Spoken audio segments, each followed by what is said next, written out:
Tony Kristo yabadde akola zi TikTok lives ezo. Yalaze abantu bonna. Ekino nonsobi nti ye nantagambwako. Tony Kristo okubba abantu. Tekyamuguddeko bugwi. Kyali kiteeketeeke. Era lisiiti kuze nalabyekola gye twali tuyina. Toyina omuwabira n'akuddiza ssente zo. Yesu kyayogeza amaanyi ngona kufuna kya gavumenti. Kakati omulimu gwa poliisi gwandibadde kukwata oyo akola ebinaalanga n'agenda ne ku TV n'alanga emyezi ne giwera 6-7 nga gwe omulabalanga n'olinda amale kubba abantu oveeyo omwegaane. Omwana musasula akwegundye amannya amatuufu gwe gipositing nti wuno musasudde. Lwaki oyagala nsooke nkole video nga nsasula after kola the video? Kitwala ekintu kinene nnyo mu Uganda omuntu okunganya miliyoni 9 oba 10 oba 5. Abantu abamu baba bewoze mu banka basinzeyo obubanja bwabwe benagena n'enkola nja kusasula. Abalala basinzeyo obuyumba, abalala basinzeyo ebintu by'abazadde byabwe. Tony Kristo yakoze ekibindowooza biringa bibiri. Okusookera ddala okujja ku baana ssente n'atabatwala Bulaaya, ekyo yakoze kibi nnyo. Tony Kristo akoze atambula n'abasirikale abayina emmundu ennene n'entini. Omuli abapoliisi n'ababeera mu leeya. Kyabulabe nnyo omuntu abadde akumibwa amagye ne poliisi naki. Ku time eno tugamba nti ebintu byetebadde na registered. Ng'ate wa poliisi gw'oyogera. Ng'ate oli gwe badde omuwa obukuumi. Era wano mu Uganda gwe muntu yakyasinze okukola business nga bba munnansi nga ne gavumenti ekimanyi. Balamusizaako mwenna gye muwangalira okubeera nga mutulaba amanya n'eddoboozi yenze Sakozi Farouk. Mwenna tubasanyukiddeko abafumbiddwa, abayise Manzaali, ababadde masanyu mwenna. Ne nammwe abafiiriddwa, abafunye ebizibu, abali ku bitanda, mwenna ne be basibye naye nga mu bintu bya lusaago nga bintu bya mankwetu nammwe tubatumiddeko tusaba Katonda abeerenga abasaasira. Mukyala Nnyombi kitalo ekya maamawo kitalo nnyo kitalo ddala abamuzikiddeko nammwe mukulikeeyo emukono side z'emukono eyo mwebale nnyo mwebalire ddala. Ambalamusiza nnyo mwenna abalabe emboozi mu kati ne bagaba banne mweyongere okutulaba mubeereeko nnyo tujja kuba tubatuusaako ebigenda mu maaso. Njagala okukulisaayo abantu bonna abazikiddeko mukyala Nnyombi era yeebazizza n'agamba nti mwebale abagenza ab'emboozi mu kati n'agamba abannaye mwakuumye Oluganda era n'agamba temujjanga okwo yasiimidde ddala. Njagala okutumirako omukyala gwe bayita Rose Namutebi nga ali London awo munange webale kubanga obeerako ku mboozi mu kati. Njagala okutumirako omukyala gwe bayita Brenda nga ali mu Amerika. Njagala okutumirako Damali nga nawe oli mu Amerika awo. Njagala okutumirako Seke Kizito Ohio wangano okulanya naye mune sina kyakukola abantu baffe gye baliye tulina obatumirako Seke Kizito gyali talina tabu yangamba mujonkera naye oba oyisawo ebintu byo. Abantu abamu kubafiiddwa ne Tomudi yafiiddwa nazaala we Tomudi yafiiddwa nazaala mukyala amazina ava mu bulamu bw'ensi bambi yafiidde mu bulumi bw'amaanyi nnyo. So kino Sakozi ebiseera ebisinga waliwo ebintu gavumenti ebyeteekeddwa okukola naye simanyi nti oba eri bikola mwaka gujja nga tumaze okulonda. Nawuliddeko ku bimu ku byabadde ku mukyalo ono nti ekisooka kyabadde eddagala lyadde lya bbula ng'eddagala lyakozesa lya bbeeyi teririiwo ekyebbeeyi ng'okiggyeko naye nga ddyo lyennyini okulifuna nga lya lutalo. So Tomudi yonna gy'oli ne mukyala we bakazi bagwayitaani mukyala we ndowoozeera abamanyi boyfriend kyeki mu Luganda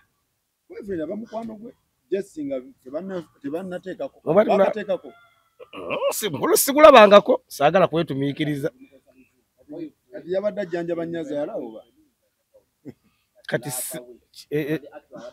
abadde fiancé ndowooza mwagalwawe mu Luganda. Manye ebintu by'oluzungu nyanyo okwebuuza ku dayasi oyo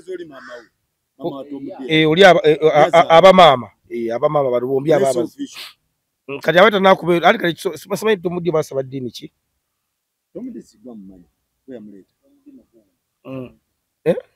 bayinza okuba nga bagenda babagatta mu byobuwangwa. So Tomudi nkusaba munnaye okugumya gye twavira ffera gye tudda just enjawulo okusookayo munno n'abalala mwenna abafunye ebizibu batyo ntimba. Waliwo n'omukyalo mulala Sakozi omukyala muyitayo Kuwaiti ali Kuwaiti simanyi Kuwaiti Kuwaiti eyo yafiirwa omwana amaze mu mufiriji weeks naye omukyalo oyo naye akubira kampuni gye yajjiramu okumuyamba tezikyakwata masimu ge kati bamuwadde salesale ya wiikisi emu omwana bagenda kumutwala bo baziika mu lusozi bakwata bayinza okukwata emirala yazaalirayo waggulu naye yali asaba omwana we asobola okuba nga aleetibwa wano n'endoozi ekitayinza kusoboka so nja kutumirako bebi wa daddy nga nawe wangalya kweti n'abantu bonna abalabe b'emboozi mu kati abaagala enkoko ennungi osobola okugenda okutikke nze ndala tuvaawo oli ankoko awo ayagala okuba ekifaananyi kirungi gyagenda ku Hypec studio ku kyesalaama awo kakolanso we kaggwerako oba olengera ekipande waggulu awo Hypec studio wewangalira. Baza omukulu Samisa Semakula webale nnyo okuyingira mu nsonga za family ya Majidu Musisi era bafunye consensus. Bafunye okutegeeragana oluvannyuma lwa Katonda okukkiriza na meetings Misa Chono n'akwasaganya abaana bano. Kitegeera so kitegeeza nti enteesaganya eza ebintu byabwe zakoze eki zatambudde bulungi yakiyingiddemu ne bateesa era banaba bakkiriza tujja kujja tubaleete tubabuulire ekituufu naye nga tukwebaza Samisa kyo kubeera nga ensonga zingiramu mu speed ya yiriyiri jajalagadde tumwebazizaako ye anti era y'omu ku bakuza naye abaddewo y'omu ku bakuza abaana babeera disconnect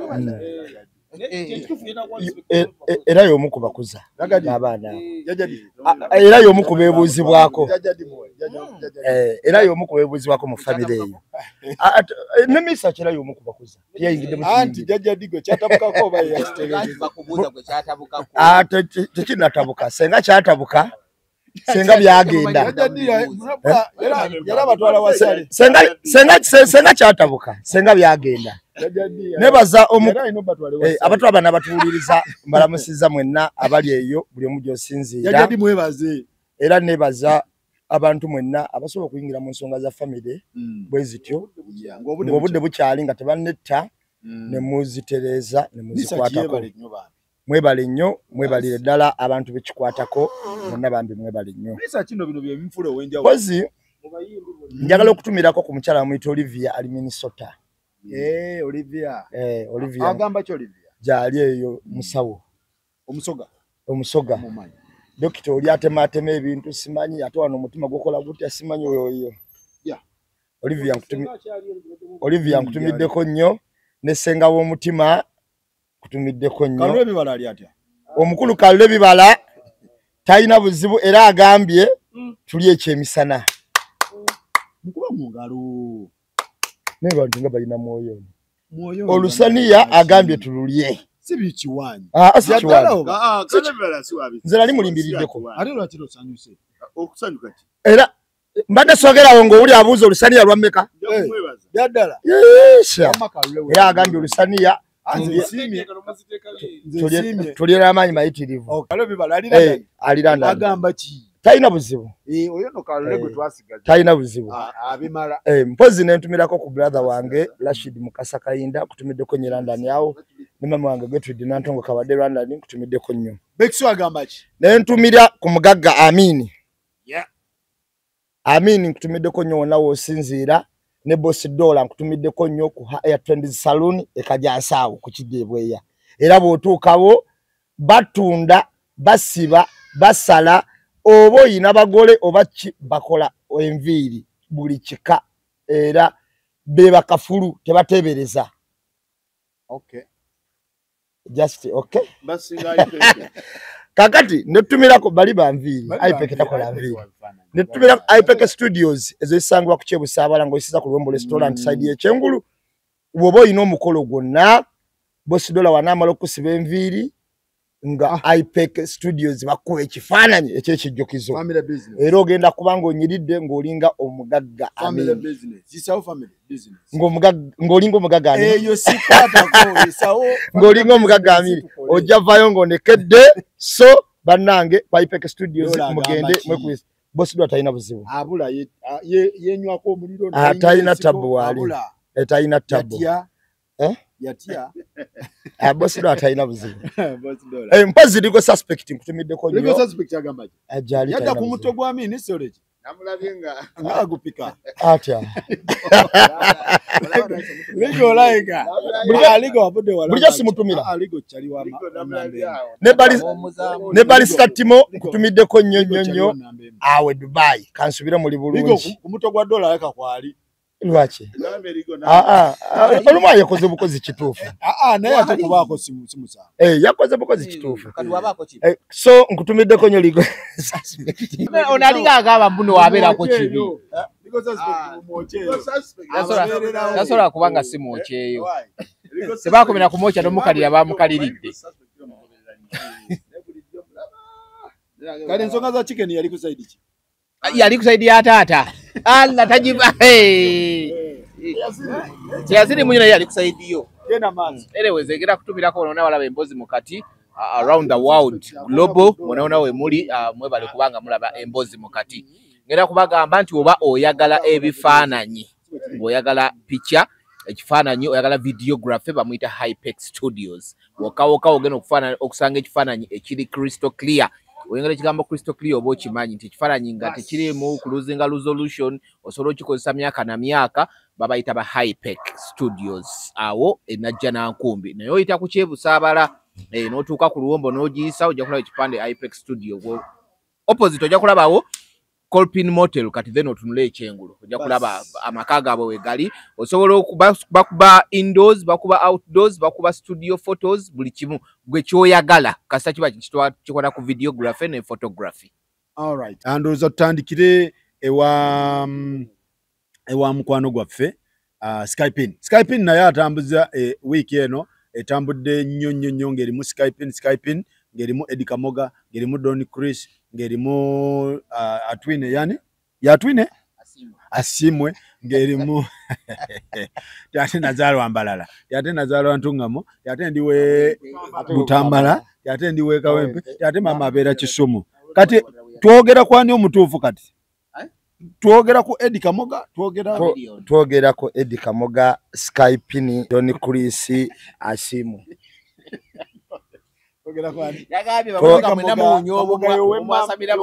twogera ku Eddie Kamoga Owengabi ne twogera ku Don Chris Owembalala ne twogera ku Asimwe Owentungamo Nchimante Nchima Ngabi yakambye bangabi yazalibwa awo twogera kuwe Butambala Owembalala Owentungamo nga mama we Kisumu akola mu government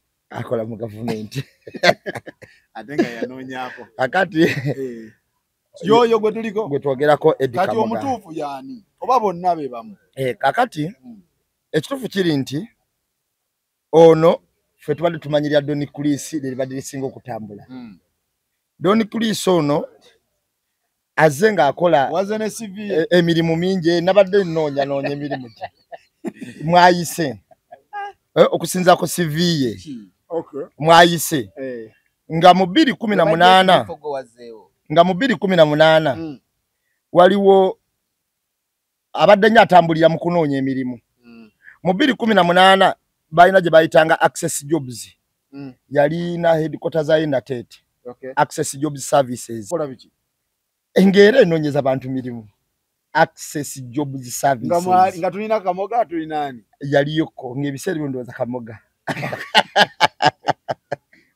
kakati mu 2020 mu gumwawo kati eyo we baamala okuggalwa mu 2020 mu gumwawo ne wajjawo gye bayita Quick Jobs yali Kansanga Quick Jobs yalimu njijjukire era nayo ya Quick Jobs era nayo yaliyo yali Kansanga soma ebyafaayo by'omuntu kakati awo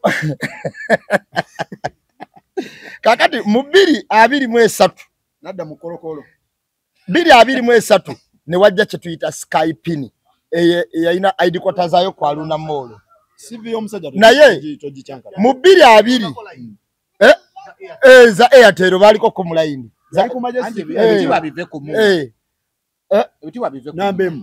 era yeyanjulako ng'omutunzi w'amasimu Yali ku mega yaliwa. Yagantunda machi masimu. Line lukumbi. Yagendako kubanoonya emirundi egyasukkamu ebiri. Ng'anoonya ki?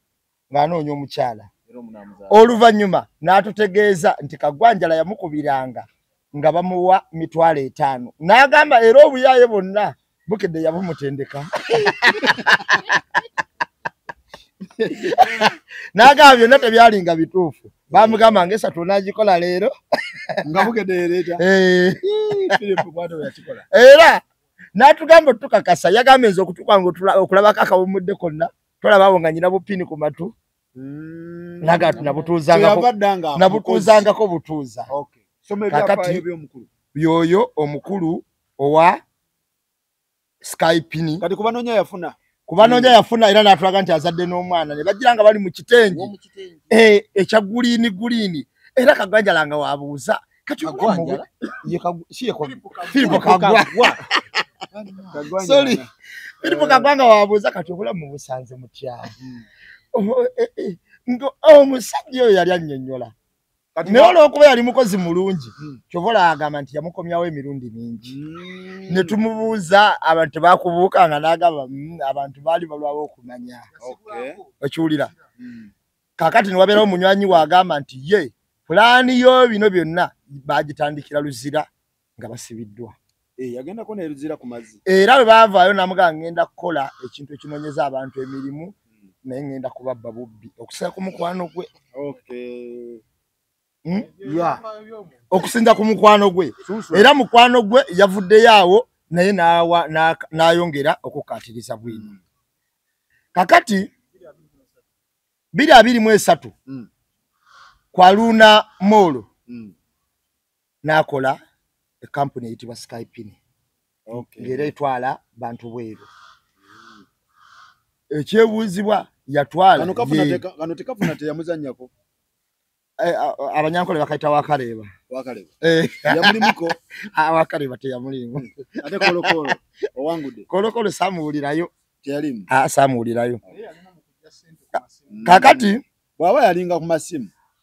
Bw'otunulira bw'akoze Skypini yakwata ba influencer be yakozesa okusobola okukirizisa abantu nti asaanidde mu kintu kyakola.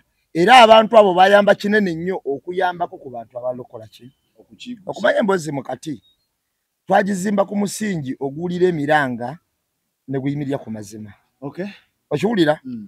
Era aba influencer wano nabadde mbatunulamu nga noonya ebikwata ku Skypini nga company ne noonya ku babaddeko ba manager aba Skypini nga company. Era wenaga bamuzinzi nga basobola okunnyonnyola omuntu nagala nabbibwa bulungi. Kubaddeko Brian Wakko. Yaliwa. Owa NBS. Wasanyuka. Brian yali manager. Yaliko nga manager. Ne kubeerako Sasha Brighton.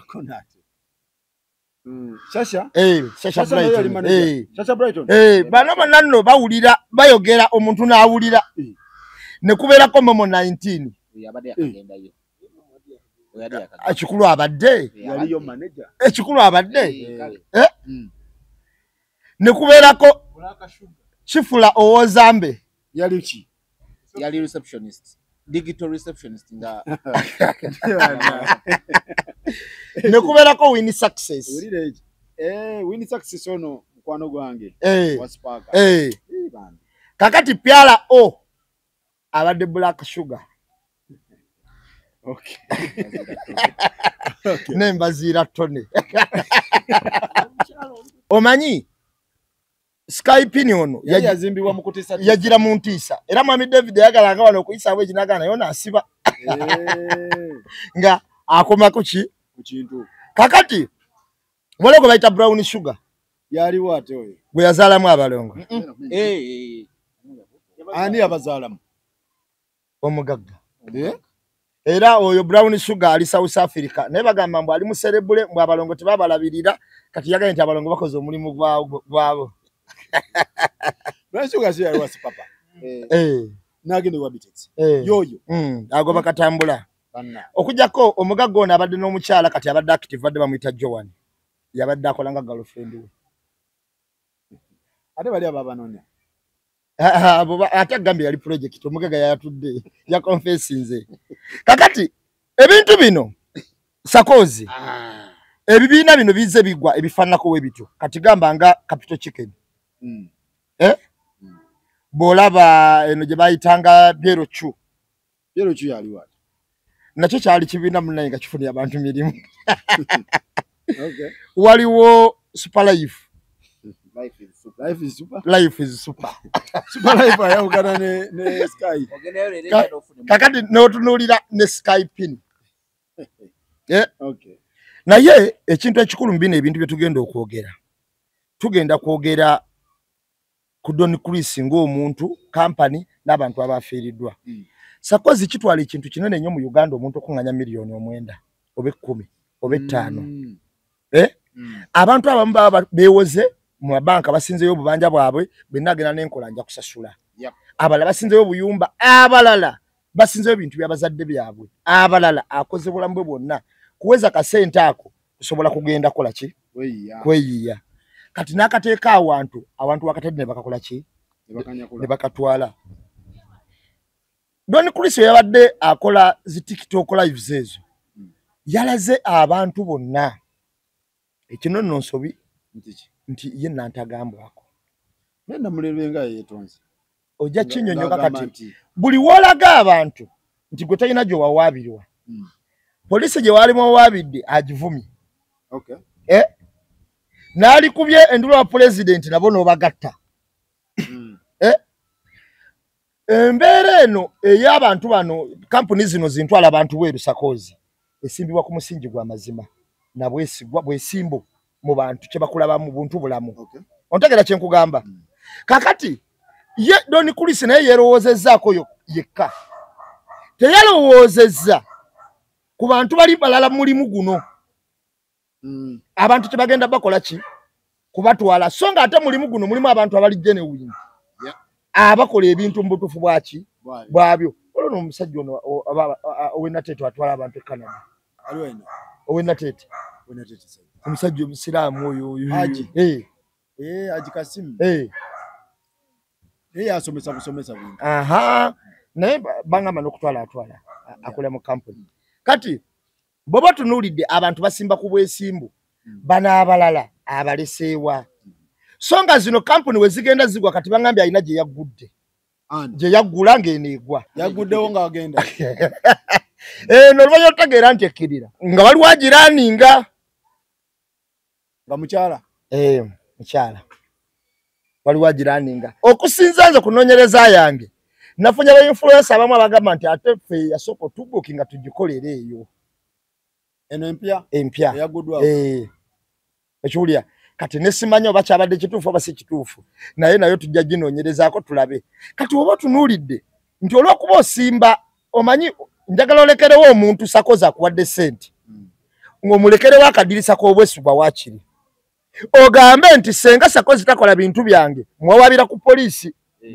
kati poliisi omaze ogiyisaamu ki eggaali era ogambe talina kyesobola kukola ki kukola wabula n'abavuddeyo okulwanirira ku bantu era nabo bakanze okiwulira ate gwennyini omaze okwempeyintingira ekifaananyi kye weesiize ekifaananyi nti gwe n'owabobbi omuntu talina akola ki akugambako kakati ani agenda okukolagana nawe mu bizinensi endala olaawo otandika okwetemera ettaka ku life yo yabadde beyatwalako mbu yatwalakokko wakuba lwaŋŋambe nti yatwalako abaana 5 mu baddereeva e Dubai n'atwala mu nsi ki ye mukulanga badde agamba lekizembaga n'ebirala ebiringa ebyo naye wano mu reality bibadde byakaluba bibadde byakola ki byakaluba kati woba tunuulidde olina ku vidiyo nga bagenda abaana beyatwala kuba nze travel company ezo ntero ziraba nga ziwerekera abantu baazo ku airport ziba receivinga obalina nze okusinziira ku kunoonyereza kwange baŋŋambye mu bbanga lyamazeewo yatwalako ko 5 e Dubai mu baddereeva omu n'atapinga mu kampuni endala eyali egenda ng'eyagala omukozi oyo n'amuteekayo mu kampuni endala naye nga ye amutaddeyo nga kampani ye otegedde kampuni eyo neekola ki ne mutwala be bantu mukaaga be nabaddeko n'obukakafu abalala simanyi bayinza okuba gye bali besinaako buki bukakafu kati oba tunuulidde ebintu ebyo nze njogera ku Don Chris ng'omuntu ekifaananyi kyasiigidde abantu omubbi omukambwe okusinga babbye era nga newayogera nti yakubbye ajula kuteeka mu kkomera guba musango okitegeera kakati ekifaananyi kye yeesiizeeko ye yennyini olowooza mu bizinensi mu bulamu aleeta abantu bakozesa abantu abawulirwa emboozi mu kati ewulirwa mu mpisi zeewo kino ontegedde kye nkugamba abantu nga tebayina kakati program anti kati gwe tunuulira baddooni bonna engeri gye bazeemu kati tunuulira abaddooni abo abazze babaddeko n'ekigambo ky'okusudiya ne baba balina kye bayisaawo basobole trust yaabwe bagijja mu sakoozi abantu gwe beesiga olwokuba bakwesiga trust we bagizimbira kati wotunulira Don Chris trust ye ebadde ezimbibwa ba influencers kati tunuulira Don Nassa abaddooni beebo bayita mawulire omanyi Brian White be baddooni abo kakati ebiseera ebisinga obungi olaba Don Chris ate si mafia mafia talaga space yembi ya kisiru mafia talaga face yembi ya kisiru Don si mafia talaga face yemu bya kisiru ontegede kye nkugamba mafia ina talaga face yembi yaki mu bya kisiru kakati mafia asobola okubeerawo ng'akola omulimu omulungi nga naye nawe abaana akola omubi abantu bajja muwakanira ontegedde kye mugamba kati Kulisi yayina oba yasanyuka busanyusi nnyo kubanga buli abateeka feesi zaabwe bakkirizisa abantu nti bagagga bwe bamala okkirizisa abantu nti bagagga ne kibayamba omuntu okwayo miliyoni ze 10 nga teweesiseemu olw'okuba manyoziwa mu ki yabadde mugagga ate wa abadde mugagga ki zapangisibwa zaagulibwa kuba we baleeta bwino nti zaasikirwa tuba twebuuza zapangisibwa oba zaagulibwa ekizimbe ekyaggulwawo nga kya muntu kike bwe tuka ku time nti ate yali akipangisizza awo tubuzaabuzibwa okitegedde kye mugamba kakati enjija eyo ey'okwekubawo ey'okweranga ennyo n'amativi gano ne YouTube channel zisakoozi ng'otera kikola n'ogamba oyo yaani tugenda naye n'amativi gano omuntu alabye omuntu ku NBS nga bamukyazizza mu wiiki emirundi 3 abadagule time wadda kusanyuka wadda ku NBS kituuka time nonzikiriza sanza alaba NBS agikiririzaamu nti oyo ye mutuufu kuba ne ku NBS yakoze eki kyabulabe nnyo omuntu abadde akumibwa amagye ne poliisi naki ku time eno tugamba nti ebintu byetebadde na registered ng'ate wa poliisi gw'oyogera ng'ate oli gw'obadde omuwa obukuumi poliisi badde muwa obukuumi ate kati yemu yagamba omwogezi wa tebiri ki registered kiki kye muyisaawo era oba bakolagana n'ebitongole bya gavumenti byonna okuyamba kubabbi bano okubba abantu kuba bonna bemuvunaanya oluvannyuma tubalabye abamu babeera ne SFC abalala babeera na poliisi abalala jati mubayambako okubba abantu oba abababba bali mu gavumenti mwennyini bano just babu face obulabika nga ba icon bali mabega mugagga yakikoze aina ku refaning naye si yasoose tujjukira by then ojjukira mu Nigeria gwe bali bayita Charles Lambert yiwe ne yalaga buyo bogenda ku Yusuf Lule Road waliwo apartments awo wamala development channel ng'egudde oyo nene alina ba influencers ba top ng'agaba iPads zaabwe nga ba single mother ye atapinga ba single mother wina single mother ogisasula yagaba bw'amala nga amaze okusikaminga emmotoka bazitutte office baziggadde zaali eyo mutungo biina n'agenda awo ku Yusuf Lule Road n'aggulawo company endala ng'agenda kuwandiisa bayimbi John Black yaliyo, Nina Rose yaliyo, wali yatwala abayimbi bali Kisaganda nga agenda bakubisa tour ya Uganda yonna. Omuntu anyakula abantu abayimbi bamwangulira oba okuyitamu. Bo bakatambula. Nga n'atuuka ekiseera abayimbi n'abagoba natandika okukola night parties ng'atwala abawala okukuba omuziki ekiro nga babeerawo beesanyusa n'aleeta abawala ne bakubisa obuyaga biki. Bwati nako ne mukwano gwange omu Musire Queen omuwala yagenda yagamba ye bwagenda okukyanga tategeera yategeera nkera bagingira 2 za kiro yategeera mukaga gwa misana. So Charles Lambert wa Green Channel yina asooka akuba bana Uganda ne oyo nino bamusiba nako ne batugambako tibamu deporting nze naye ati ndugeno okulyanga agigude n'agituuma Green Channel Green something ng'agikomezaawo mu ngeri eyo. Era yali mu Nigeria era n'amala nga ali wano akola biki. Oyo mumuveeko owa Bad Black ne mumujjukira. Ono yenyini yamusibe Bad Black gwe yabba. Ne mumujjukira. Abo nabaze bayita mu Uganda. Kati abo tuli kubeebweru. Kati abo ne tutandika abaffe wano. Nabo ne batutandikako.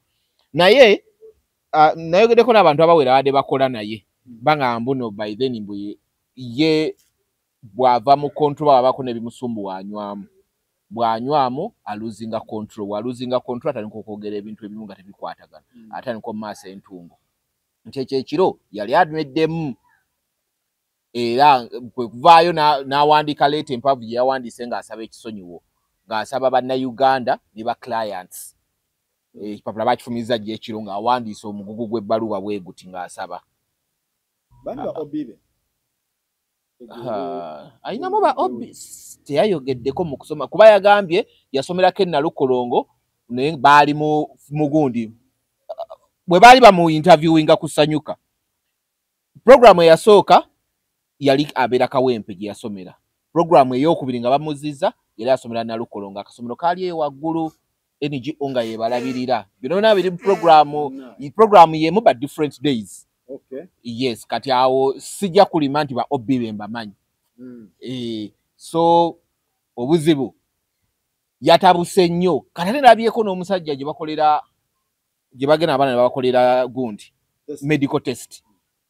Niba nga aba medical test abasinga batwala aba companies babikola bakusindika ku ddwaliro bweriti ogenda tukowe ddwaliro naga ate batusasudde gwe ino gye sasula olwoko wali desperate yagala genda nga bakuyise emitwalo 13 tolaba osobola ogiteekayo nga medical weekola ki nga ate ogisasula oba naye yakakkanira wabambi talina yadde olwataano bweru agaba kacupa k'amazzi bidola obwami n'ota abeera ne box wali talinamu yadde olwataano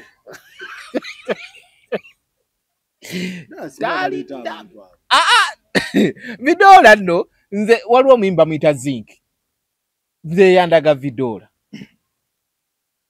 nenga akola biki ani mbu vidola bagundi trade biki forex trading aina n'essomero ku Bombo Road awo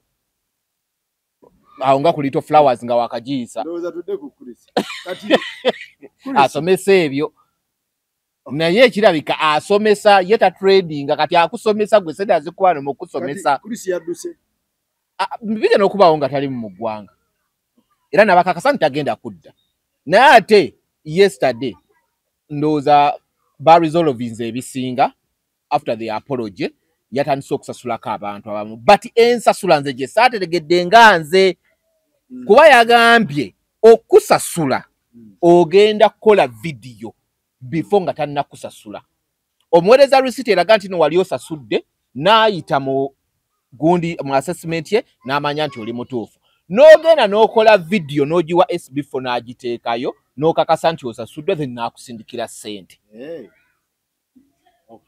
kaakati nze ate nga mmanye ekituufu kyandibadde nti omwana musasula akuwe gundi amannya amatuufu gwe gipositing nti wuno musasudde lwaki oyagala nsooka enkola vidiyo nga tonnasasula osasula after kola the video ekyo kye saategedde naye nga ye okusasula yakkiriza agenda basasula okusooka yatugambye yabadde siyiye naye ate kati right now yatwala obuvunaanyizibwa bw'okukola ki mu kampani etali yiye so byonna biri awo weebityo ekibuuzo kampani yamu tuli ku mugagga Don Chris kati Sakozi kansookere ku dayasi yayogedde banjagala nnyo abantu bafunemu ekyokuyiga temugeza ne mukola vidiyo nga Don Chris tannaba wa sente. Abali eyo mwenna temugeza ne mukola video nga Don Chris tannaba wachi sente. Don Chris asooka akuwe sente. Bw'amala okuwa sente ng'oli naye olyoka okola video nti sente zange zembadde mu banja. Don Chris zinaamuwa antwala ebweru n'atwantwala olw'ensonga nti teyalinayo kampani yonna gy'akolagana naye sente nzifunye. Lwaki bya video? Naye bw'onakana akutaana n'okola video nga tannakuwa olwo ali mukunzi. Mawa nja yategera kabaddi ki aka video? Mukakafu oba video ndowooza ayagala ndowooza ensi erabe nti abantu akoze eki abasasudde. Kubanga n'ekirala ebintu bye byonna abadde abiyisa ku ki video. Naye nze Don Chris njagala agambe nti ngenda kusasula baana ayite ow'amawulire we gwe weesiga agambye SD4 oli akwate sente. Bw'amala okukwata sente amugambe nti yogera nti Don Chris ansasudde. Naye temugeza nkiddamu temugeza ne mukola video yonna. Kyosooka ogende mu studio okole video ate omala ogikola ogende akusasula ali mu bawunzika omulundi ogusemberayo ddala. So temukola video. Kanzire ku Don Chris ebikolobero bibe bazatambula. Don Chris nsooka mwetondera kubanga my friend abadde mukwano gwange era nga musanga nampaayo ekyampadde. Era nagendako eyentinda yampayo $10. Ekampani nga zino ezitandika okutwala abantu ebweru ngera tumanya agenda kukola ki omulimu. Naye n'atagukola eyo gye yawunzikidde. Ekyo yakoze bulinya. Yali agenze kundaga wa wakolera baana batwala then oluvannyuma mbere nga njogera okomewo tulise njogere mbere nga njogera ku kampani ye. Ne kampani ye ekirungi saajogerako nnyo nze nagenda okulaba nga atagala mu byenfuna. Ejo wali ontwala kubanga eyo ginali kutwala 10 yampanga transport. Naye nagenda olaba nga atagala ne mmanya nti Don Chris mu sente si muntu tanywedde. Omanyize si kyamuka. Ate bannayuganda bangi bino ebyatuuse ku Don Chris abamu bibatuukako lwa kukyamuka. Don Chris yakoze ekibindowooza biringa bibiri. Okusookera ddala okujja ku baana sente n'atabatwala Bulaaya, ekyo yakoze kibi nnyo kubanga abaana abo abamu baatunda ebibanja byabwe by'abazadde baabwe, abalala essente baazeewola. Don Chris awo yakoze bubi era ekyo ndowooza poliisi yandibadde ekiyingiramu n'emufuna. Waliwo ensonga badde boogerako naye ng'olumu bamuwaayidde. Sasa Brighton tajjangako wa Don Chris ng'agenda okutunda kampani. Sasa Brighton yajja ewa Don Chris nga mukyala we. Sasa Brighton tajjaako nga kitunzi. Naye Sasa n'abakazi abalala ab'amawulire abo b'owulidde baagala ate okwo kubuguumirira kwabwe. Baabuguumirira oluvannyuma lw'okulaba Don Chris nga bamulaba ng'omugagga. Ate bannayuganda ebyo babirina nnyo. Bakati mpulira ennaku zino babuguumirira ku nnamba emu. Mpulira ennaku zino bali ku nnamba emu babuguumirira bo bakuba amasimu. Kati nnamba emu bw'anaabanga anti zina kugamba bwe mbanjogera. Nnamba emu bw'anaabanga si muntu mulamu. Singa kati yakawunzi kangaaga. Muinda Chwana? Wali mu perfect nga bakkirira. Bangu nnyo bawunzika bwe. Bagambye babuguutana abawala boolaba bazze bafuna ebyo. Era nnamba emu singa yabadde muyaayi. Singa kati yakawunzi kanga musango wa sikaati ku kitanda naye lwakuba yoga omuze muntu mulamu omusajja takola ki tagulina. Naye bannayuganda babuguma. Sasa teyali kitunzi. Sasa teyajjanga kitunzi. Sasa yajjanga mukyala wa Don Chris. Oluvannyuma lw'okubuguumirira ng'amulaba dinako oluvannyuma lw'okumulaba ng'abuguumirira. Zaala Toto naye yajja kati ye yalimu akativi kali. Zaala Toto yali ku Shozembale. Naye yali girlfriend kubanga wezaggwa era ne bicyankalala bubi nnyo. Zaala Toto baamuleeta nga bamugambye ogenda bakitunzi. Naye ng'ekigenderera kya Don Chris kumuteeka ku kitanda. Yakikola. Ekigenderera kya Don Chris kyali kya kumuteeka wa ku kitanda. Kakati ebiseera ebisinga nti ensobi abamu be Don Chris ndowooza twawule abali ba manager n'abakazi. ati mbadde nkugamba njabite bandi bampaka kubanga njagala nabanne bateesi. Kakati ensobi ezimu ezikoleddwa Don Chris n'abo baazikozeeko baawuzise nga bonna bafaanagana, abamu bapapa omu mukujjukujju. Don Chris mukujjukujju, bano abawala abalala bapapa nnyo. Alabye Don ali mu kugaba ssente n'agamba nti ngenda kutwalanga kitunzi, kumbe ye ate ayagala kitanda. Omuwala omulala ono gwe mugambye ali egundi Dubai, South Africa, Brown Sugar naye kwali ku papa. Alabye abaana abo bazze bapapa nnyo, ate n'abaana abo tulina bakubamu pulaani bayinza okubanga nabo bennyini balina ebisiraani baliwa. Kati okugeza nga Brown Sugar yagende wa sipapa ne babeera ku kitanda emyaka noza gyaweranga 2 nga babeera ku kitanda buli waggulu okukakana sipapa ali mu kkomera.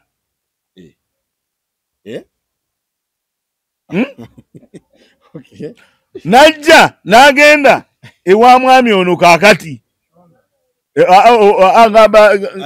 gamba ku Brown Sugar, najja n'agenda ewa mwami ono bwe yava ewa sipapa, sipapa ali mu nkomyo. Otegedde najjaawo n'atagenze mu managing muyimbira ng'agenze ng'omuyimbi naye ng'agenda ku kitanda. Bwe yamaliriza n'atagalatagalamu awo oluvannyuma lwa sipapa okubanga afunye ebizibu ne yeegende waani ewa Don Chris. Don Chris sipapa yamuzala munaye. Don Chris naye n'amufunira piro, n'amuwa piro n'essuuka. Kati bwe yamaliriza Don Chris naye walabye ebyamuguddeko. Kati n'abawala abo beetaagamu namu okwekyekingamu, beetaagamu okutemaatema. Kati n'oyingira ku mwana muwala omuyimbi eyali ayimba oyo gwabadde ayita mbu yajjanga manager naye nga yajjanga mugenzi wa ku kitanda. Yasooka wa Songa naye n'ayitaawo. Ate Songa g'okyamuwulira n'obwa Songa bwe takyasonga. Okitegedde oyo naye n'akola ki? N'ayitaawo. Kati Don Chris bw'omutunuulira ebintu ebimu abikoze naye nze bwe njagala okusimba essira. Oyagala gamba nti abawala bano nabo beetaagamu okutunulamu. Lwaki buli kitanda ky'omuntu kyalinnya? Ekitanda kiwunzika kifunye ebizibu. Abawala nabo beetaaga okukola ki? Okutunulamu. Ate wano tebagaana Buganda. Olwogera ku byaliwo nga byatambula mu mawulire. Kakati nambeemu kakati ewa Musa simumanyi nnyo. Musa atagenda teyaliyo eyo gundi yaliyo bayira tendo. Kati yo n'avaayo Shasha n'avaayo nga talina kyakola. Jjukiranga n'omwana by then batandise omutwala ku DNA oli amubuusabuusa.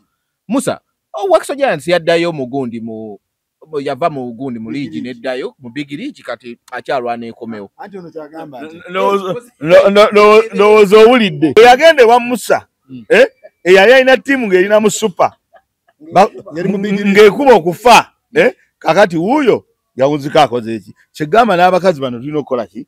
Obatunuulira era ebizibu ebibagwako kati ekirungi babigabanye. Oli abonebone n'omwana we simanyi ali luddawa noono abonebone ne bano buli omu ebizibu babigabane. Era njagala abawala Bakuyitira mutaata anti tusoose tusoose kakati Sasha abadde mu mazzi n'asooka nane gw'amaze omulala ali kuzaala tulina Winnie Success. Winnie Success abadde manager anti ye manager si general manager. Tulina Momo 19 kakati bagambye mbu drumstick enjeru zimukolera ayagala nnyo ebyeru ala drumsticks enjeru kwa baani omweru bonna beeru olabamu omuddugavu w'ebizigo aliwo nga walaba ku drumstick bulira wano omuddugavu aliwo omweru aliwo Shasha Brighton mweru Momo 19 Momo naye abo bonna baali ba manager. Winnie Success Brown sugar. Brown sugar. Kigambo drumstick nga njeru.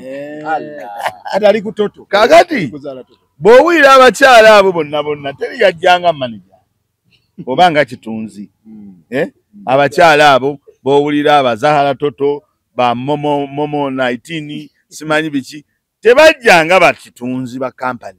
Kati gwe bwe bajjamba nga bakitunzi abantu babalabako we baleeta kamera bagitunda. Kakati abo abamu bajjanga bakazi baani bomukulu ba Don Chris. Naye ye mukundooza mukubaleeta wano yasookanga balimba miki mirimu egyo.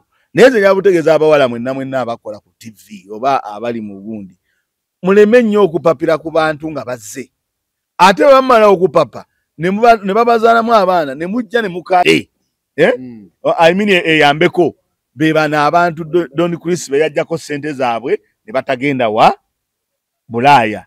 Ne bano simanyi yanzaalamu abalongo n'abandekera awo yotabanja gwe tobanja kwali ku papako bangamba n'opishifa yabigana yagana okulanga gwe opishifa simanyi naye yagana simanyi nnyo opishifa bwali nemmwe simanyi momo 19 simanyi najja kugira kino totubuzaabuza kwali ku papako ng'olabye omugagga Don Chris n'ogenda ng'akulimbye omulimu okakkana ng'ogenze ku kitanda.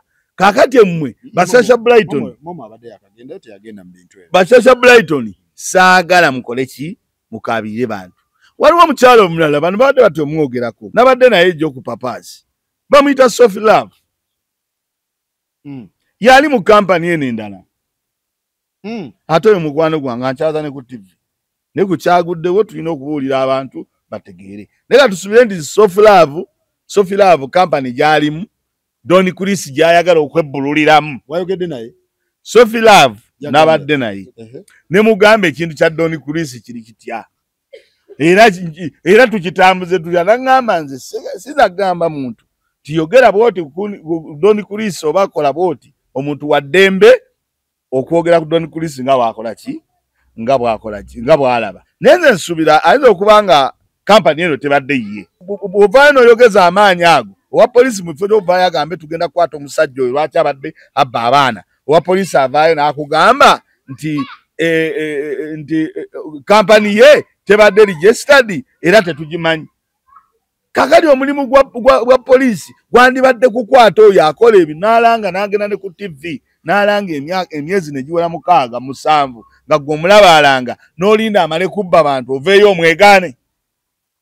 Gavumenti ekola nnyo ebintu ebyo abantu abali mu gavumenti bakola nnyo ebintu ebyo. Omuntu akola ekintu nga bamutunuulidde bw'amala nga bavaayo nga bagamba tyotabadde waffe era tetukola ki tetumumanyi. Ne Don Chris ayinza okubanga oluvannyuma lw'okubanga akoleddeyo munda noza yasazeewo agulewo kampani eyiye gye tusuubira oba katulowooze ti yo eneeba mu makubo matuufu ekulemberwa omukyala gwayita Sophie Love yabeerayo era gwosangayo bwe nsuubira nti ndowooza kuno baagambye katutereezeemu tukole ekyaffe ekitaliimu mancoolo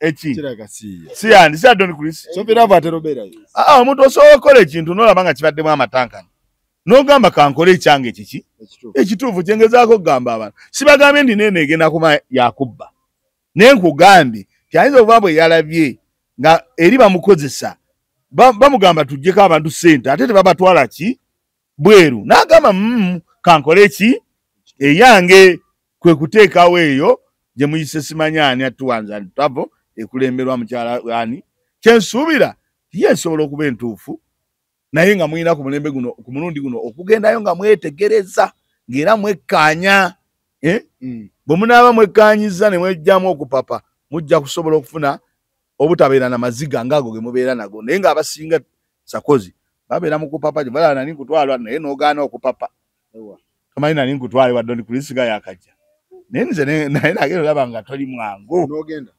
agenda n'ampayo $10 era yakimpa era bwe yakimpa natandika omubanja nagenda ne Jingihu nga yalina kamera ne mwami Lubowa David Kombo netugendayo era tulabe era ffe awe twakoma tetwamuyingira nnyo ne tusigala kugamba nti oli omugaga waffe tuweeyo wane 10 era gy'abadde agituwa era sijjejjeekaana ono yasooka okuŋŋamba nti yasaze 10-20-15 abadde aligabanga. Ekyenjawulo butakola mirimu gy'abantu mu butuufu bwajo. Ebira bino byonna byakuyambako biki? Ebyo abadde abikolanga naye okukola emirimu. Okay. Kati akatale yakalekedde omugagga omutwe yaliwa. Toddangamu okwogera mu musajja. Okay. Sakozi. Nze ono yantwalayo. Era no yagulawo ekizimbe kye wali eri. No yagulawo ekizimbe kye. Omukulu ono yangamba tugende mugamba ze sirika gye batampise. Onakulamba yambebe emirundi ng'egi. Nze mawanda mwegendereza. Nze antwala nnyo nakinamulabira antwala nnyo abantu okukwesa ensobi nnyabwe nakirabidde. Era n'ekiduka ng'obudde bukyali. Antwala mu bintu nze nkola ensobi bansibe. Kati ebituufu n'atwala banywanyi bwe nakabageza emirundi byekano dibisasi nakoleza emirundi ng'egi. Kubanza ekituufu Doni Kulisi nze tuva wetumala okukola interview nagenda nembuuza omukyala yali akola ku reception nga tunyumyawo bye yanziramu era jja nengamba nga tujja nenga jimu ne mugamba batwala abantu bweru be yanziramu nagamba jimu ne mugamba batwala abantu bweru era nze sabiteekayo ku channel yange kwirajja ku mukazi akola ku reception wategera butegeezi era nze Doni Kulisi na atuse genda kukola bikolo bibyo nga tetunyumya era ne climax anniversary yajja namulabawo kugundi nga tetunyumya era ono kolo yambeera bubi nnyo tugende mugasa sigenda kakati omukyala mawaleeta nnyo bidiirwe ebyo ebifu omukyala gwe bayita brown sugar nja basibo ne banyabo nze sijjaga ntuba ayina kisayi nga abale bagambye oba kiina oba takina simanyi naye bw'ava ewa papa yagenda wa Sam tata Sam era ne bakaanira abalongo obwo brown sugar ne bakaanira abalongo abo olutalo lw'amaanyi nnyo ewa tata Sam lwali lw'amaanyi kati simanyi kyesiinaako bukakafu simanyi oba yazaala abalongo emirundi 2 brown sugar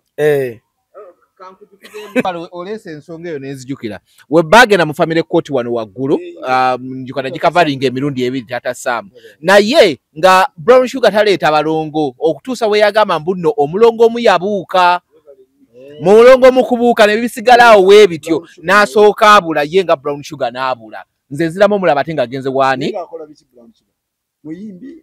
Katambula kakati abalongo abo babula omu n'abuuka abaka Doni Kulisi naye Sakozi ekisooka kya byonna abantu bano bonna bannayuganda ekireetera okubabba bambi abantu bali disparity Sakozi abantu baavu naye bino byonna ekisinga okubeera ekikulu nga babba abantu gavumenti yeyina ekikyamu era kyekizibu. Omanyi omugaga gwe bali bayita Michael Ezra wamuwulirako yali ayagala gula ttiimu yali ya Manchester Leeds gavumenti negamba okola mulimu ki bwagenda okugula ttiimu yaffe okola mulimu ki awo sure nti singa onamala okugigula onaasobola okubanga ogifiidinga okubanga ebeerawo era yagirako ne munyi yagira mu helicopter Namboole okola mulimu ki abeeri bagaana okumuguza Leeds lwa nsonga ebintu bye yali afunye yali tayina sustainability yabyo kuba yali asikidde bisikire sente bamuwazimu ku mukadde gwe yali alabirira bamuwako portion yalabirira bulungi omukadde kakati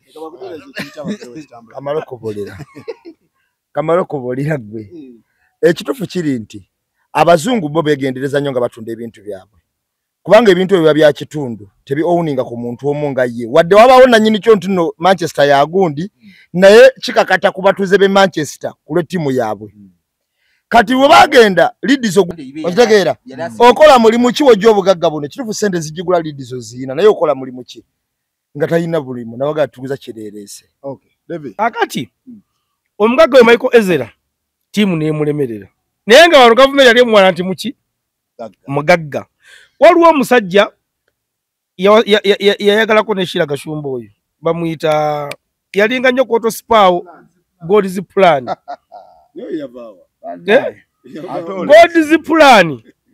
God's plan Sakozi yakolako ekiri koto spanga wendi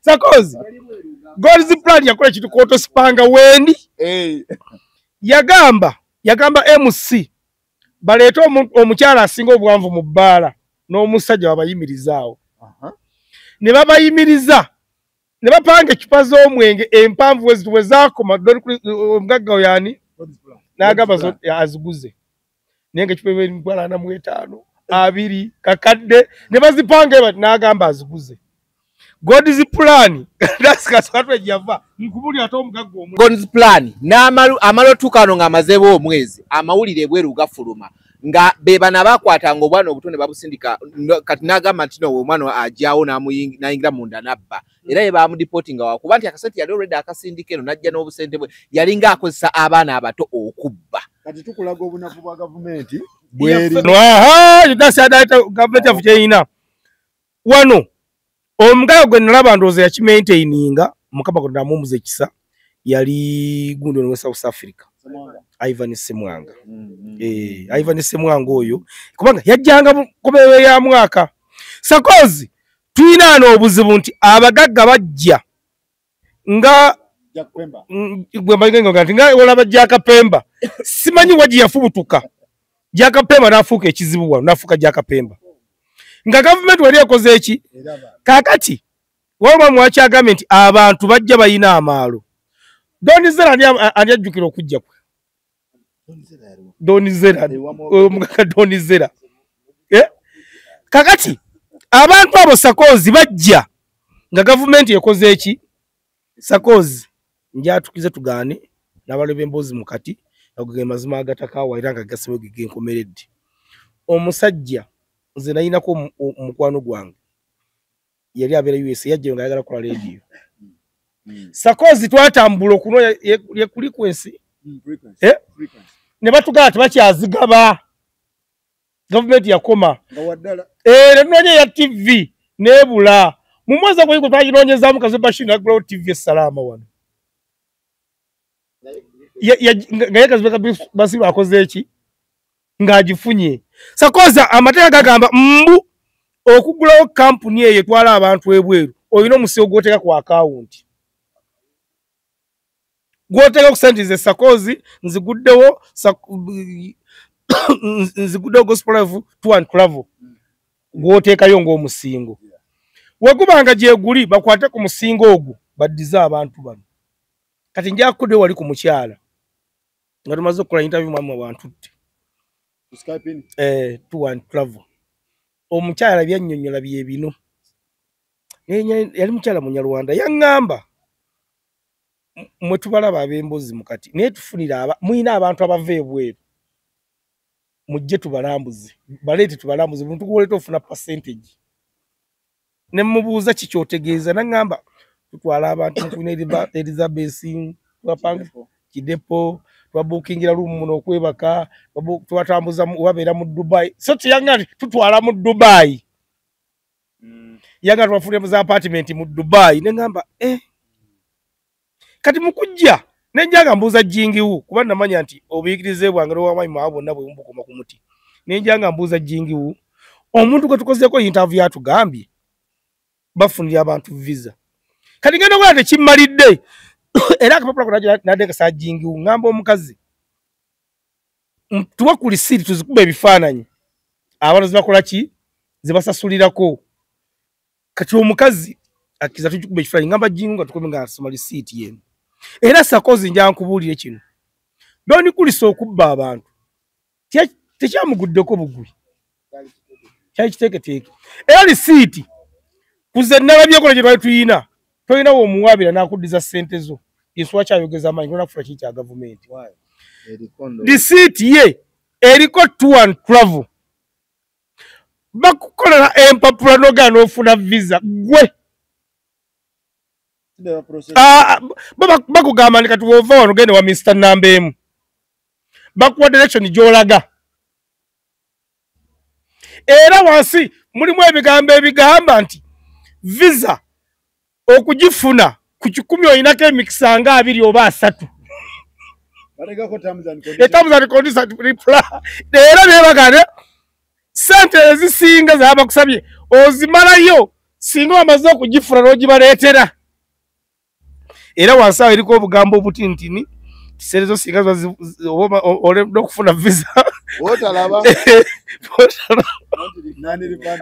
buli awo wansawo tebulabika butini nnyo tebulabika era ebyo byonna birimu nti singa visa eba eganye okkirizibwa okukomawo mu kampuni ya tour and travel ne musortinga ensonga namwe mugigobako buto so sigenda mu mawulire kyekikyo dagamba nti buli muntu gwagenda okuddiza ssente ze amale kukola ka vidiyo kubanga mu buwandiika wali tekirimu togendanga mu mawulire wakategedde ani nasoma ne jingulisi ne muganda givvuunule emirundi ng'egi kajumu ne kaŋŋaakyo manti ono muniga ali mu kubakuba bukubi wano lisiiti eraga tafunira bantu visa abawa mpapula mu bufunza abawa amagezi kati David bw'ogamba nti buvunaanyizibwa bwa gavumenti ekole ki obuvunaanyizibwa bwa gavumenti bwe buno omwogezi wa gavumenti omwogezi wa poliisi enanga akyali kumanyiza omwogezi simanyi kati aliko ani aliko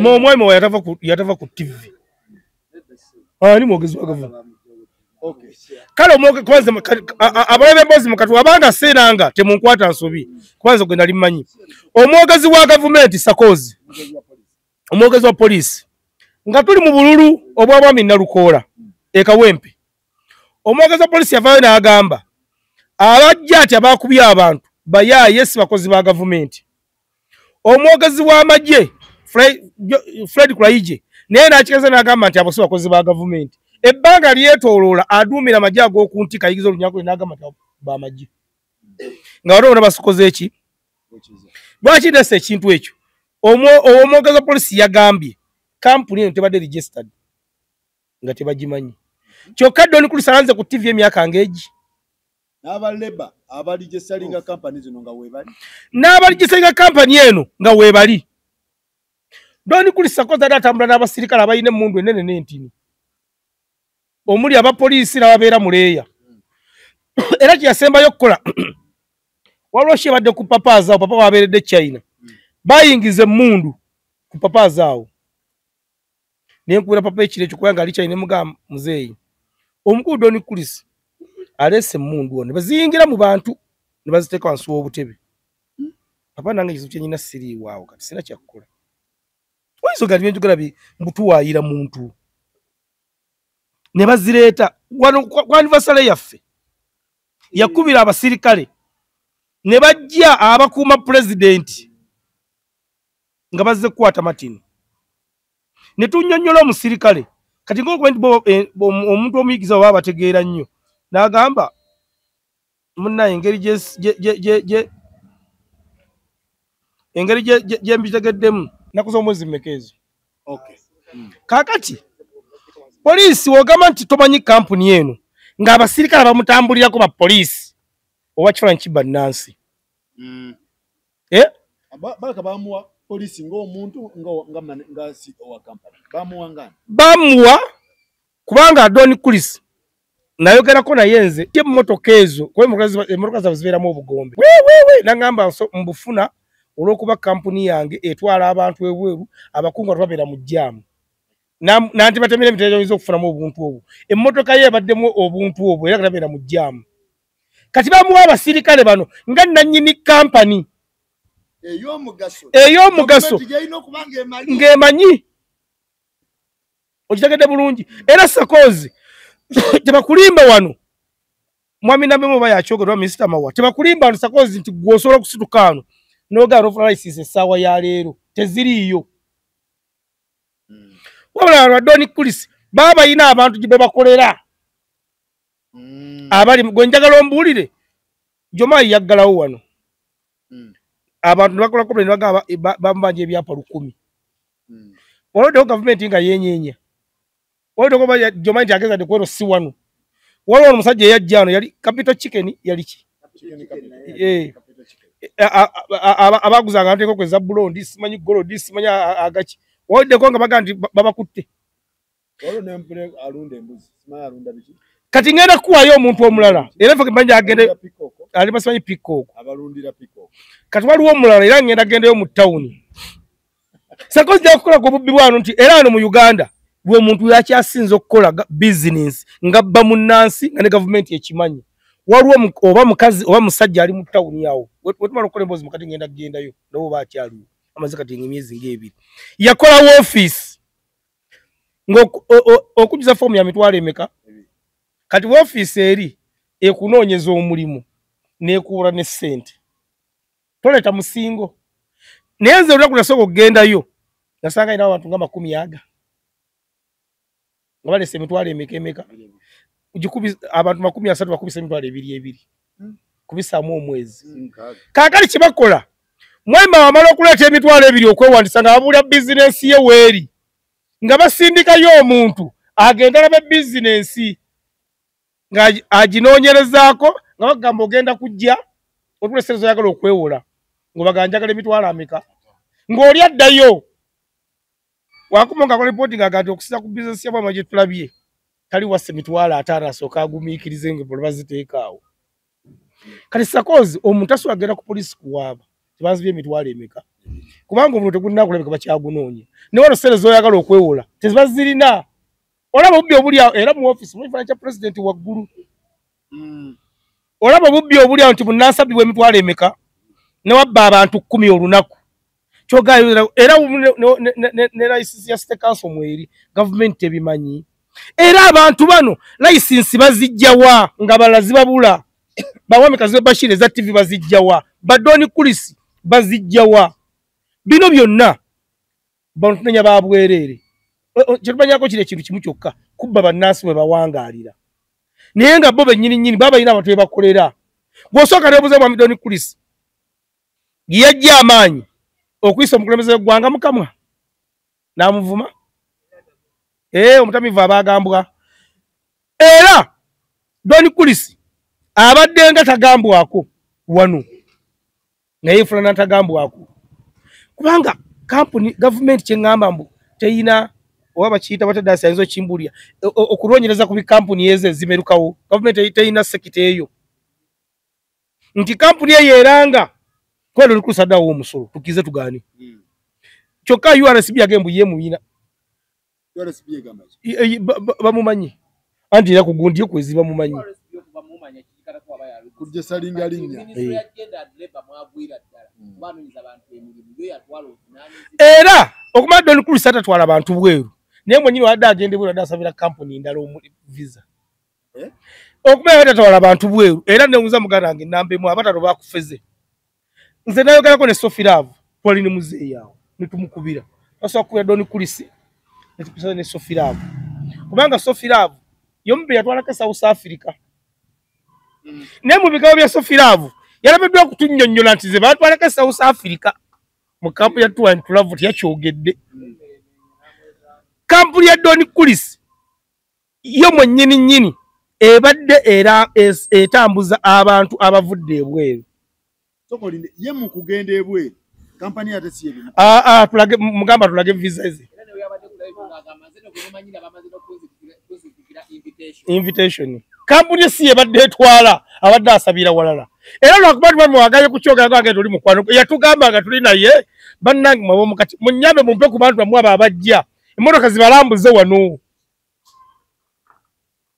hicho kyogera twamuluko ne tutule tunyumyamu natuwangaza yanga wema wa muntera ne bantu mwaimu agada muntendera ontuwangudde $5 nga 5 yajja 10 abadde amutenda ajiji nkugambe oluyagulawo ekizimbe yakuwera masimu olunaku lulamba tugende wa Doni Kulis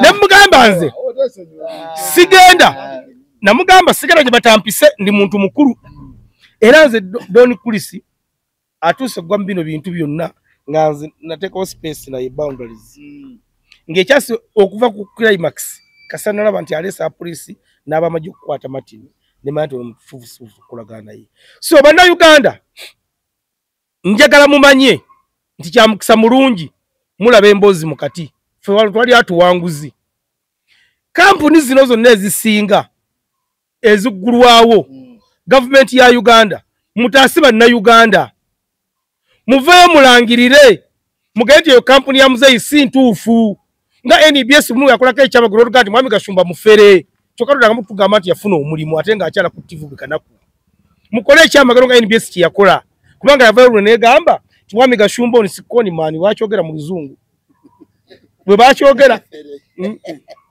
NBS negamba sikoni mani afere kyokka tevanga okulaga buti ate kati yafuna omulimu polisi ya Uganda ngona kujja ku TV kugamba mbu eno camp te registered bweteka akalango ku TV soko ginonye fesa kozo teka akalango ku radio nga kalanga kivulu URA kwatirawo niba kuyita wano mukaye bekalakasiza mukaye bekalakasiza mwebe nyini URA kwata kotena zawo bamutende bamusambutako musolo gwa milioni 7 ali luzira bamutadde amazina na kusatu naye bamutaddeko omusolo gwa milioni 7 olaba nti gavumenti yo ebyayo byefunamu ebifiirako mwali mukayo genda okomplaininga ku basumuzira URA batikka omusolo bamaze ne bamukwata bamutaka ekira wali namusaako omusolo gwa milioni 7 fine okuma omululu mu bantu kyokka gavumenti abantu ababbibwa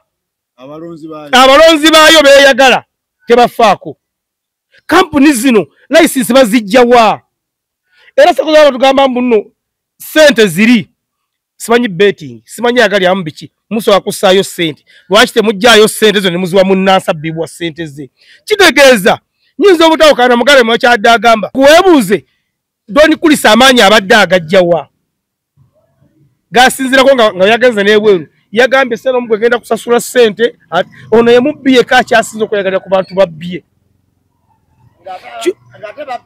Sakozi Don Kulisi tutwala kamera era Devi mwewunyiza okuba nti yakigoberera tutwala kamera tuyita omukyala ali ku reception nga mukyala anyirira nnyo tumugamba naye omukyala ono ajja ayogere mu kamera nga ffe tulaba nibye tugenda okwogera tetukola ki tugamba omukyala yajja ayogere nga kitunze waki omukyala yagaana okujja mu kamera n'agamba nze sijja mu kamera nga twagala kubanga ye yali annyonnyola ati naye era twamubuuza tetulinawo omwogezi wano naye n'omukyala okusiza bwe namulaba engeri gye yali anyiriramu alabika bambi naye yali ebintu tabimanyi ng'era omulimu ogwo ogusinga gwa ku kitanda kubanga omukyala twamuyita emirundi ng'etaano tetumugamba jangu onnyonnyole n'atayagala abitunnyonnyole yali mweru nnyo ng'anyirira bw'ati naye nga ndimugamba jangu wano onnyonnyole mu kamera bw'omala okunnyonnyola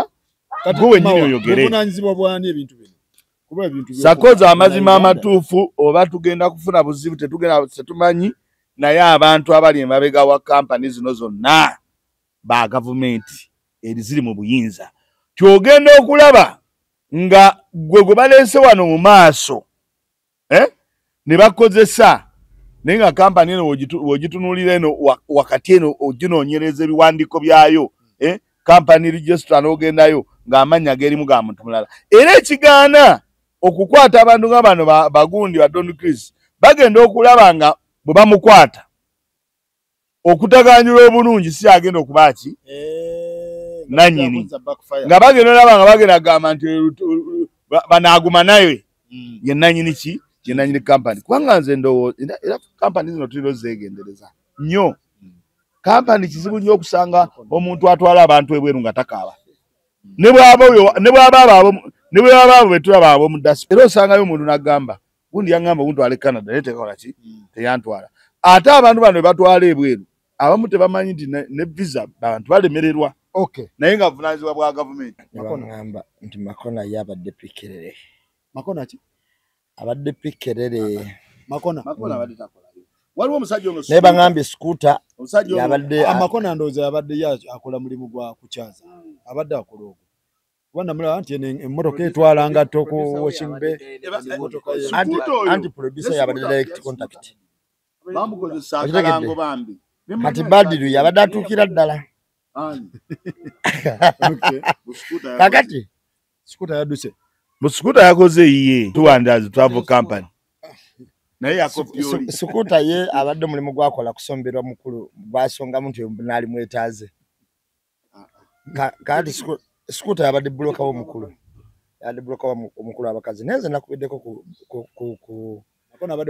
doni namukubirako nga nze nakalaba program of course naye mwami David oyo ne mugamba owaayi omanyi program gye nasooka okulaba nga sinabitegeera nnyo yali ya pressure kati wenda pressure ng'akoze ka TikTok nga ndaba mukambwemu ng'ate naba n'abakazi abakuba ki enduulu nenkubira Don Chris ngesimu teyitamu nemugenda ku WhatsApp ng'agukumye neyitamu bweyitamu n'akwata nanga nambeemu kiki nemugamba ati wali buzibu oli bulungi nanga ndi bulungi nemugamba waayi bino byendaba abaana be bakola storage laga baleke bakole ngaze ndowooza bino byakuki bya content nanga baleke bakole ate ncha bagenda kukola ki baleke bakole nemugana naye kitufu kye kinzembuulira amazima era yambuulira bwati yaya mukumbuulira yandaga nti essente zabulankana visa nezigana okufunibwa kwa bote bagaba visa kye yasooka okuningiza nanga nze bagaba visa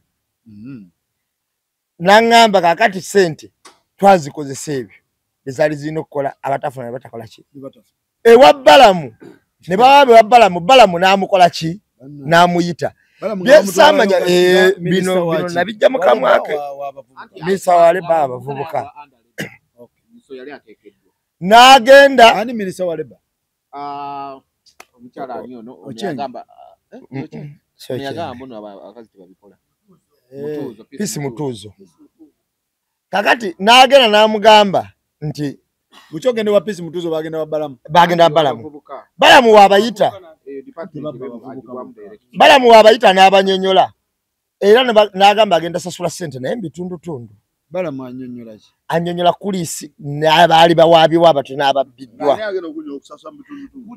kulisi agenda sasula mbitundutundu neroya we kulisi anyonyola ebyali ewaani ewa Balamu tugende mpola Balamu avunanyizibwa kuki ministry evunanyizibwa kuki abaana n'abavubuka bino ebyokunyakula bigwa mu kakati Moisa nabe nga bagamba ne Don Chris abakuba omulanga bagenda wa Balamu kati Balamu n'ayita Chris era in fact omudo gwasooka mbu kansolo yasookayo ne bateesa abakuba omulanga bagenda wa Mr. Balamu n'akikwasaganya anyonyola bwati ne bateesaganya okubasasula ssente zagenda baddiza mbiki munjogera nze nga njogera ne Don Chris nalowooza nti ssente milioni 5.1 nga sewendi mulimu n'abalina 10.15 n'abiri okitegedde kubanga ngamba bwati nti ne ngamba ngenda soka kwa milioni 5 mmeka mu 5 milioni 5 mu 5 era nazikuta neziteka kwa akaunti ya lawyer wange atandika okukola ki ate onako twali tugenda bawolo olwokutaano nembalaba maki kulwokuna nembalaba mbawulire kulwokusatu nga sente tuzibawa lwakumeka lwakutaano kulwokusatu mbalaba maki mawulire nengamba kati abagenze mawulire ate nga twayogera tetugenda mawulire abagenze mawulire bakole ki gabawe era of course zibadde zikyalina ku akaunti ya lawyer wange ngenda mukubira sente aziposting ku akaunti yange sigenda bawa wadde ki wadde 10 kwaba agenze maki kati abo abanakola video enchaba nakola ki ebyo ebigambo byeranyonyola ku ki ku simu ne muvako ne mugaye nze nno mbadde sitegedde kati okwokumanya nti waliwo omuliro ogwaddala okiwulira kati twagenze okunoonya obukakafu ne tubuuza era nagenze okuwulira kati nze nade manyi milioni 5.5 nti osanga asigaza ayana naze jazikola ki ajazire toba 3 nagenze okuwulira nti ziringa 4 nagenze okuya ziyingidde olusanvu tutumire ku mugagga Lwasa. Lwasa yagambye. Lwasa gwawa. Lwasa yagambye bwati. Yagambye buli amubanja. Tatabana kumuwa wabira agende wa Lwasa. Amunyonyoli. Ate Lwasa n'abagatyako n'abagamba bava mu Uganda ade balagawa. Yali yose n'ababba. Bagatulekera Uganda tugikozesa ekiffe. Lwasa tagwa mu badoni Chris. Lwasa yakola sente ze oba yatunanga bikolodi oba yanayiga oba nga yabbanga bwebeeru kubanga yete yakola wano company esoloza abanna Uganda.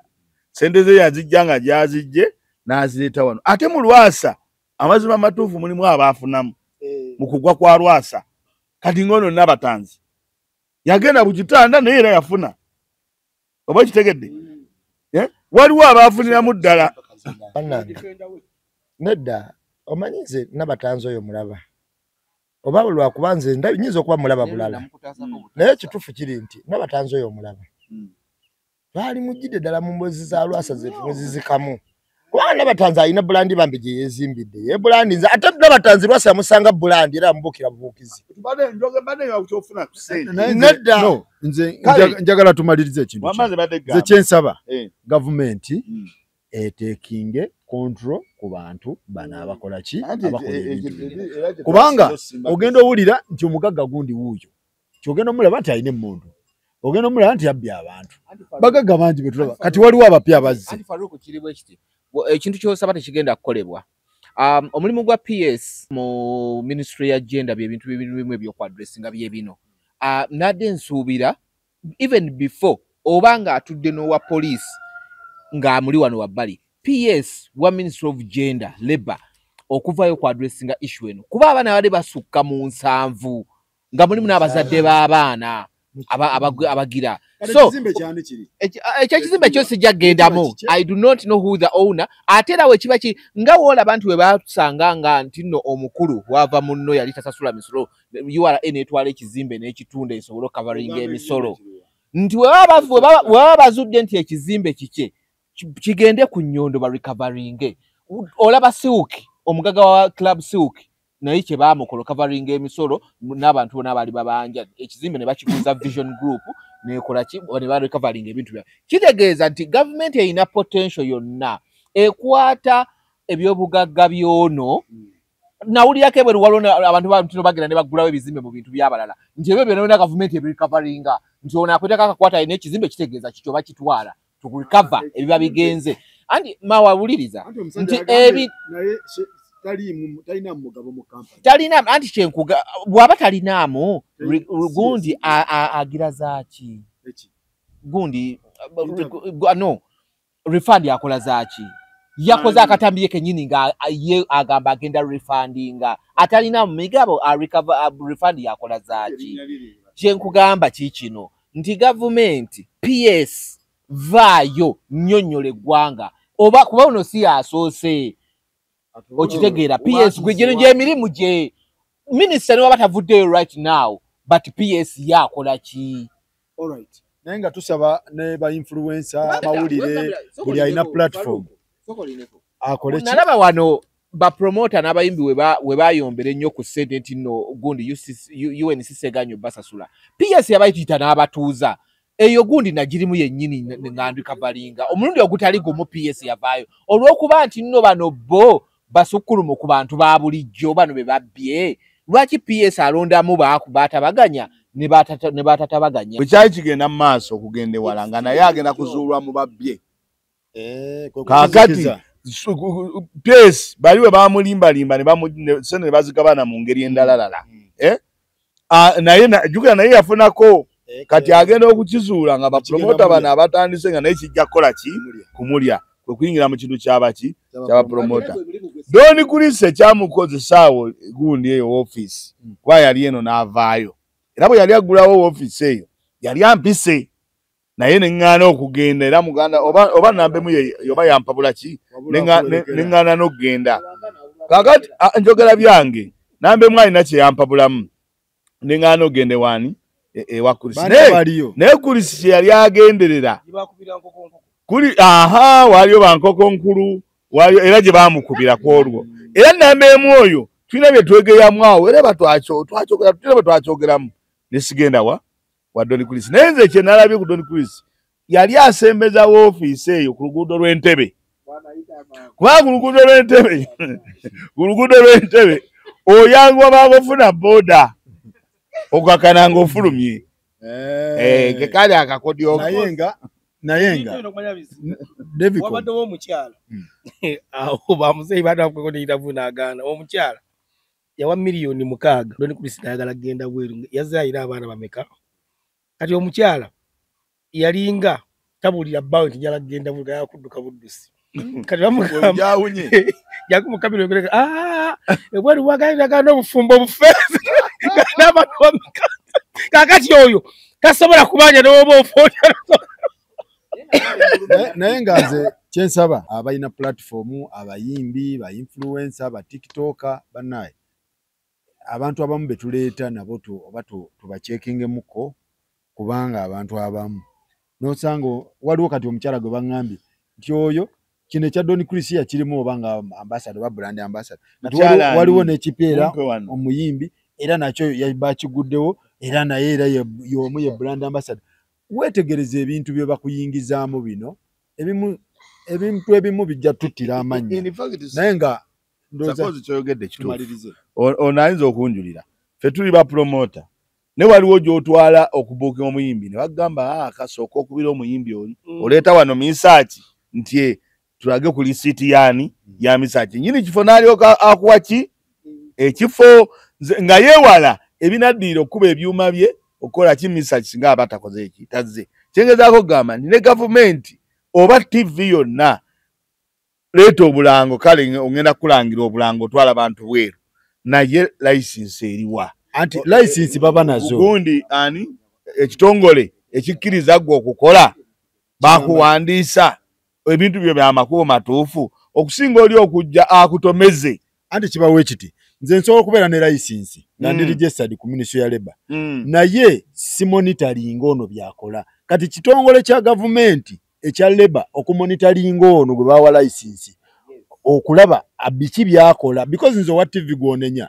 nze nja kusaba license ondage nti oli mateeka nenze byokola gwe Chris eri ku ground nze sinza bi monitoring ekyo kitu Ministry ya Labour kiddayo ku Ministry ya Labour okumonitoringa abantu gye babatwala ebweru ate n'ekirala gundi license za recruitment agents ne travel agents ebintu ebyo byanjawulo okitegeera nti waliwo abateekayo omusingo waliwo na kyovolaba mu kyangu nnyo omuntu okola ka tours and travel n'okasanga mu kagundi wekati ka tours and travel naye ate recruitment kiba kirala kinene muko so naye nga tusaba Ministry ya Labour please muveeyo ku bantu bano abafiirwa ssente zaabwe nina abantu namwe be batwala mwetegereze olaba omuntu tomanyi naba obibe tomanyi na tomumanyiiko na kantu negwe n'omwesigisa ne ssente so ekintu kino si birungi mwebale nnyo mwebale ddala tulabagane next time